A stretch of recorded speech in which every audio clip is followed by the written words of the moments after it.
Good morning, everybody. Today, I want to talk about an emotional work-related topic, and that is the issue of fear. You would imagine that in a work environment, we don't really need fear as a tool, but it really is an issue in today's world, and it's really always been an issue at work. So I want to give you my perspectives on it based on a lot of research that I've done and some research that a small company called Agency 150 just did of about close to 1,000 professionals in their discussions about their feelings about AI. So first of all, at a high level, the way companies and organizations and businesses work is the people part of the business is typically used as a way to deliver value and services to customers. So obviously, if you're a nurse or a retail worker or a software engineer or a marketing professional or an IT person or a security analyst, your work is delivering value, and the company as an organization is making money from your efforts through its business processes, its brand, and pricing power and other things. So we are, in a sense, a part of the product or the service of the company. And of course, the most dramatic example of that is a professional services company, a consulting company, or maybe an accounting firm where every individual person's hours are billed at a rate, and that rate is 4 to 5 to 6 times higher than what that person makes. So the company's making a big profit. But of course, it's not really that simple because as companies grow, it's hard to define the incremental value of each person because a lot of the jobs that are created are support jobs around the value creation jobs. So is it the accounts receivable department adding revenue value? Well, yes, in a sense that the faster they get people to pay their bills, the better for the company. But a lot of their work is not just focused on speed of payment.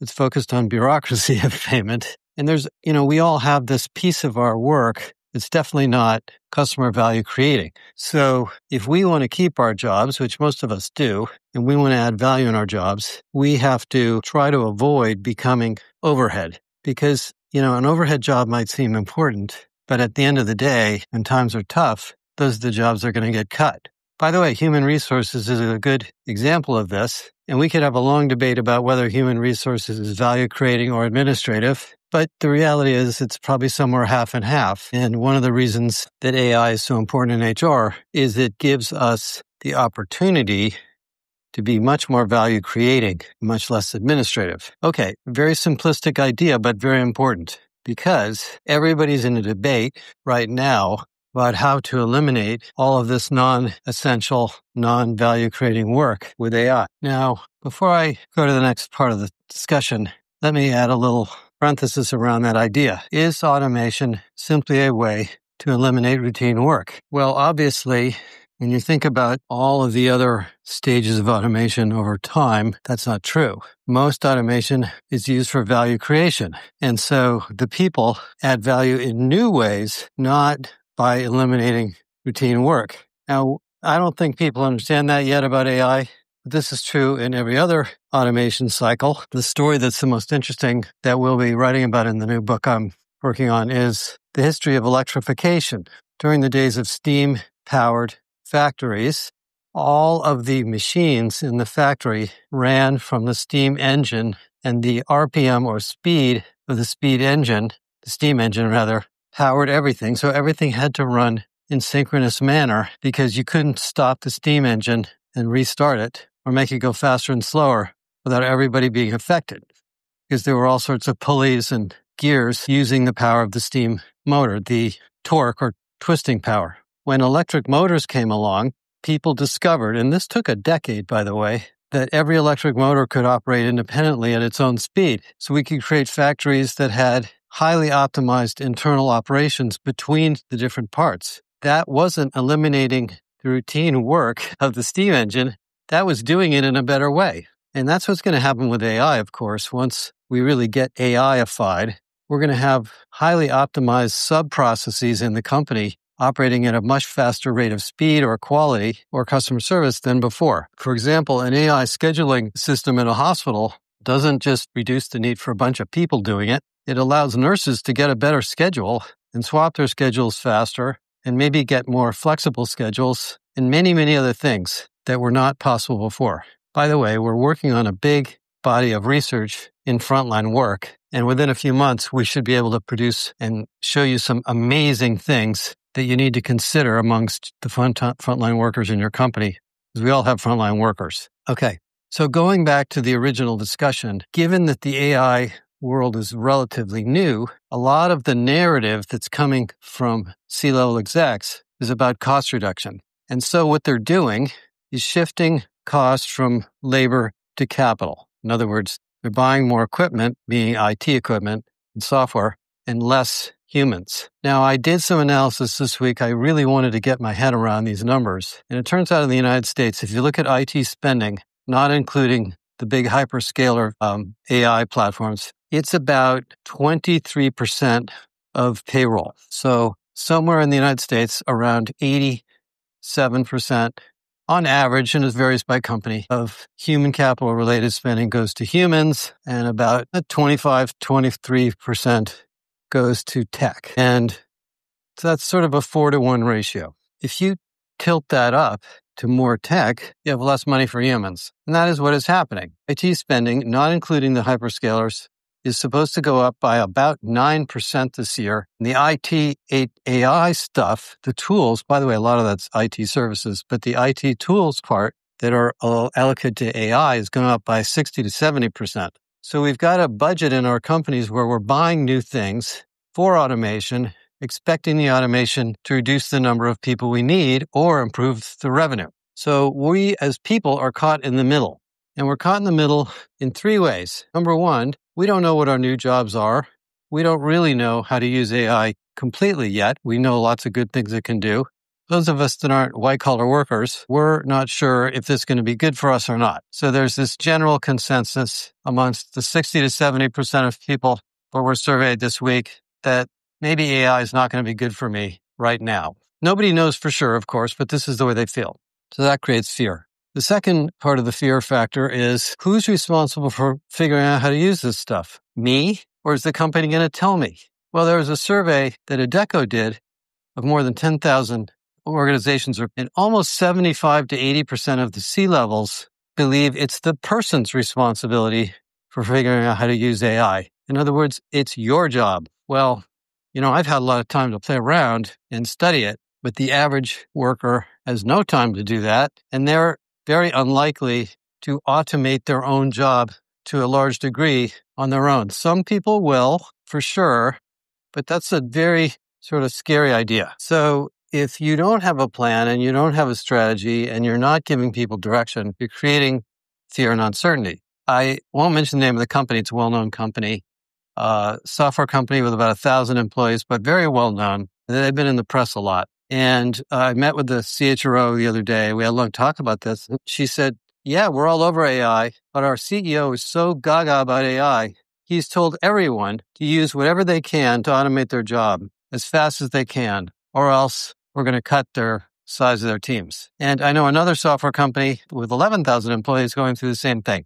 So that's the second issue, is this fear of not knowing how to do the work that we've been asked. And then the third fear is your personal skills. If you're a software engineer, I would imagine right now you'd be a little nervous. I actually talked to a very senior exec the other day who has a child going to college. And she said to me, I told my daughter or son, I forgot if it was a son or daughter, you can study anything you want, but don't study software engineering because those jobs are going to be automated. That's a lot of people. That's 6, 7, 8% of the workforce. Not quite that much, but it's in the 5 to 6%. They should be worried too. And we know that this happens because I remember software engineers that did COBOL in the 1980s who got put out of work after the Y2K thing was gone, and many of them never got retrained. So the third fear factor we're dealing with is this fear of personal obsolescence. Now, the way fear works is when you're afraid, you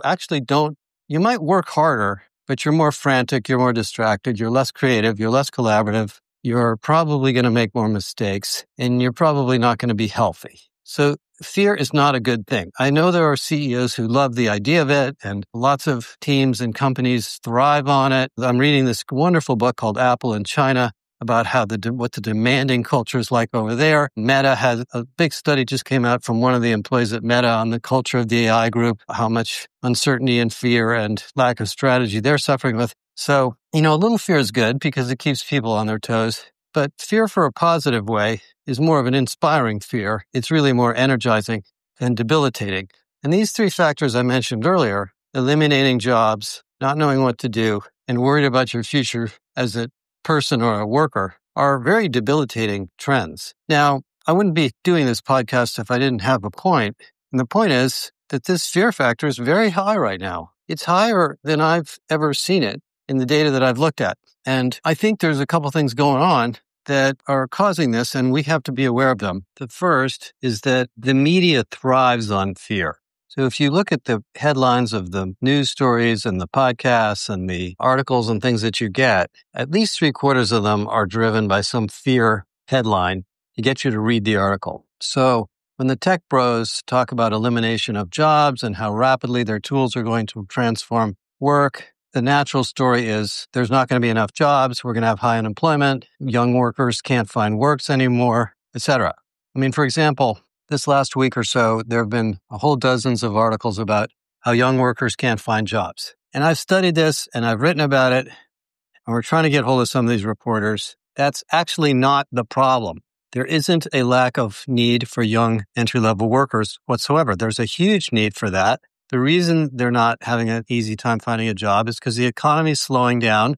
Companies are spending more money on capital, and it's always hard to find a job anyway when you get out of school. But it's a lot better headline to say something inflammatory like young worker jobs are going away. And that's also being fueled by the tech leaders who are promoting how quickly their AI is replacing people, and the Wall Street analysts who are asking CEOs to tell them stories of AI transformation on their quarterly calls, hoping to hear that they're eliminating the number of people. Now, I'm not a Wall Street analyst, but I'm a pretty good analyst. And the number of people in your company is not a sign of whether you're a good company. If you have too many people, sure. And a lot of companies do have too many people. And the reason they have too many people is because the org design and the org structure and the culture often reward hiring over development and growth. And I've talked about this many times. We need a talent density operating model for companies where we don't just hire more heads to get more work done, because the model of growth for most companies is linear growth. More people equals more revenue equals more profit. Well, that's not true when you have super workers. Super workers change the equation to one of talent and alignment quality, not quantity. But anyway, so that's number one, is all that press. The second reason, I think, in the United States, but a lot of you probably feel this, that fear is high, is the politics in the United States are just frightening. Now, I live in San Francisco Bay Area. Yesterday, there's a video on Montgomery Street, right in San Francisco, of a bunch of ICE agents going into the immigration building, grabbing somebody. Well, they're all wearing black masks, by the way, of course, bulletproof vests, and have no markings on their clothes or their cars. Grabbing people and dragging them out and putting them into cars. And of course, in San Francisco, there's a protest, and all the protesters are trying to stop it, but they can't. So one of them gets partly run over by a car, and it's all chronicled on video right here near where I live. Whether you're Republican or Democrat or for immigration or not, this country was founded on immigration. The greatest thing about the United States is that you can become a citizen here through birthright citizenship. And that is, going back to Ronald Reagan, one of his most interesting, most inspiring speeches about that, including George Bush and others. So this has been a right-wing value for a long time. But we are living in a world in the United States of fear of the government, the federal government. And all you have to do is turn on the TV and you'll see that.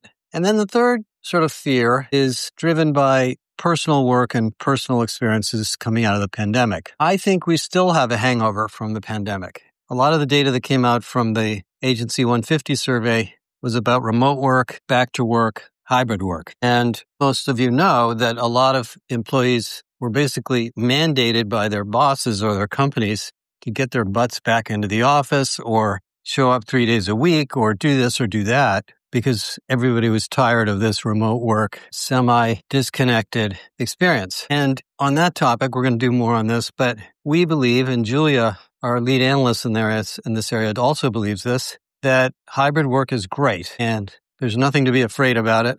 And if you manage it well, you don't have to force people to show up all the time to have a great experience, but that creates fear.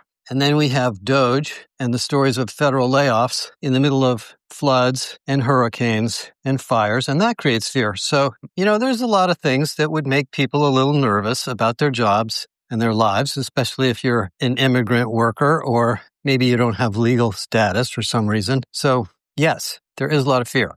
Now, so if you think about fear as a continuum from negative or dysfunctional fear to inspiration and passion, we have to sort of decide where we want to fall onto that range. And one of the, I think, traps that HR people fall into is let's tell everybody it's going to be okay.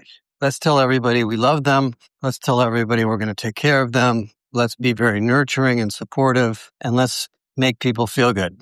I mean, that's all great, and we all love that as people, but that does not always create a dynamic, high-performing company. I think most of you would agree that the right way to build a work culture is a balance between performance expectations and support. I mean, that's what Irresistible Book is all about. And the new book that I'm working on now is going to build on that in the age of AI. And if you buy into this idea of super workers, we become super workers or prompt engineering experts, as I talked about last week or whatever, by feeling a little out of sorts and saying, oh, I got to learn something new here. I got to go back to school. I got to rethink what I'm doing. I need to maybe look introspectively at what I've been doing with my time. And maybe I am wasting a lot of time on something I shouldn't be doing anymore. And there's a little bit of a fear factor there. So don't jump to the conclusion that by being nice to everybody, everything's going to get better. Because some of the companies that have been the biggest failures, I'm not going to mention names on this, are companies where everybody was so nice that none of the difficult decisions got made. And one of our clients, a large CPG company, who I think they'd probably rather I not mention their name, has a big program going on about speaking difficult truths. And that's their number one mantra at the moment, is encouraging people to speak up in a positive and supportive way, of course, on what's maybe not working and what we need to do about it. And that can be done in a non-threatening way, of course, and it's sort of an essential issue. So don't assume that you're going to eliminate all the fear just by being nice. The second sort of solution issue is this uncertainty. And I can't tell you where AI is going to go, but I can tell you one thing.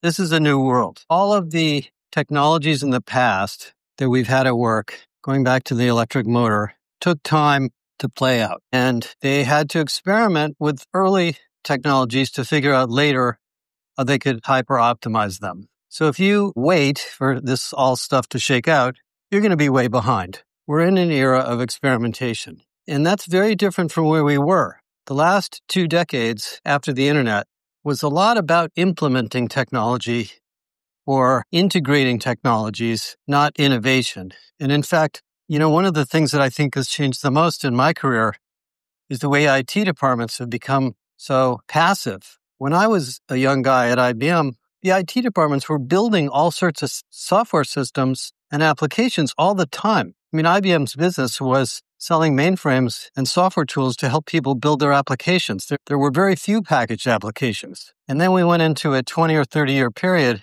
of everybody buying big packages eventually on the cloud, so we didn't have to build anything. Well, I really do believe very deeply that AI is going to change that a lot, and you're going to be building stuff inside of your company. This idea that transformation is a training problem or an implementation problem, no, it's a creation problem. It's a exploration and discovery problem. It's a problem of rethinking the business processes in your company. And we're really working hard on something you're going to like, which is a new model for business transformation around AI that takes our 4-level model to the next level. Because when the technology is more of an amazing tool and less of an off-the-shelf application, now you get to say to yourself, well, how do I use this tool to really make things better around here? And a lot of that's going to be iterative. I mean, in the beginning, we will do automation stuff, and later we will do re-engineering stuff. You can listen to the podcast from Josh Newman at WPP, on the podcast on Standard Charter. I mean, we've got lots of examples of this now we can share with you. And some of the smart people we talk to are coming up with these ideas. That means that the fear factor should go away, because if it's a creation problem and not an implementation problem, we want people's ideas. We want people to co-design these things. We want to hear from the frontline workers what would make the customer experience better, and therefore, how should we use AI in the best possible manner?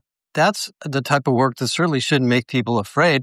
That should make them feel inspired, because they're helping to re-engineer the customer experience and the company. So, this idea that we're going to implement, quote unquote, AI is just not the way this is going. And, I'll give you a good example of what not to do. Back in the days when I worked at Sybase, early 2000s, there was a company called Siebel Systems. This was before Salesforce had really come to market. And Siebel Systems was Salesforce automation. It was not called CRM at the time. And it was a big, complicated, clunky thing. And what you would do as a salesperson, you would type all your information into it, who you're calling on, what meetings you're having, and all this stuff. We didn't have that much email integration like we do now.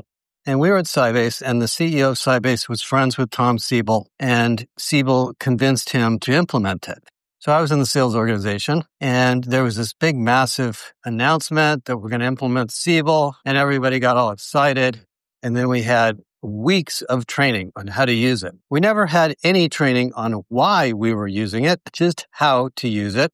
This sounds like sort of like a Workday implementation. Here's how you use Workday. Not why do you use Workday or why we bought Workday or what is it going to do for you to make your job better, but here's how you use it. And you know what salespeople are like. They're pretty impatient. And we sat there through this thing, the training. It was in class, a lot of it.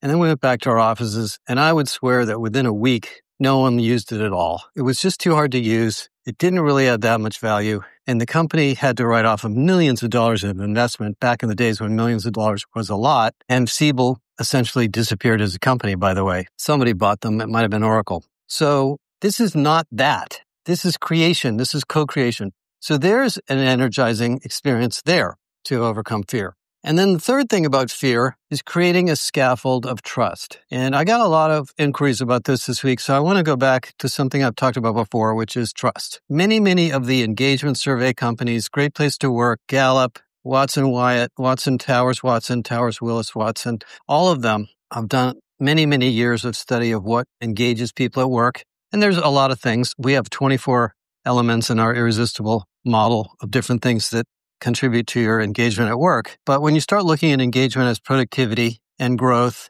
and progression, what you find is it's trust. Do I trust my boss, the company, the business, the industry? Do I have a sense or a feeling or a pattern of positive growth in this job, in this career, in this role? And if I do, I'm hanging around and I'm strapped in. And if I don't, I'm looking around, I'm checking out, I'm quietly quitting, whatever. And trust comes down to three essential things. Number one, the competence of the leadership and competence of the company.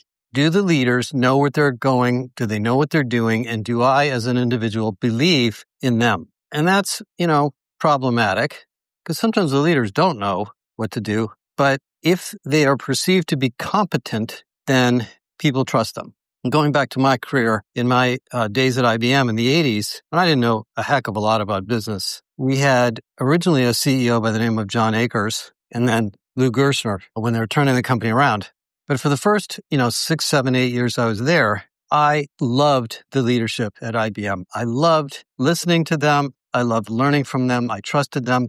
The technologists at IBM were brilliant. The ideas, the culture, I just adored it. And yeah, they weren't perfect. They made a lot of mistakes, but I trusted them because they appeared to me to be enormously good and competent at their jobs, and they had built a company that was, at the time, unstoppable. So that's number one. So if your leadership, including you as a manager, are deemed incompetent, people won't trust you. Number two is ethics. And ethics means fairness. It means inclusivity. It means transparency. It means openness. It means doing the right thing all the time and thinking about the customer and the people first. So if you're Zuckerberg or Meta and people find out that you're surreptitiously monitoring their web browsing, which, by the way, Meta has been discovered that they do this, or stealing data from your computer, that's not ethical. It might be a good business practice, but it makes people not trust you,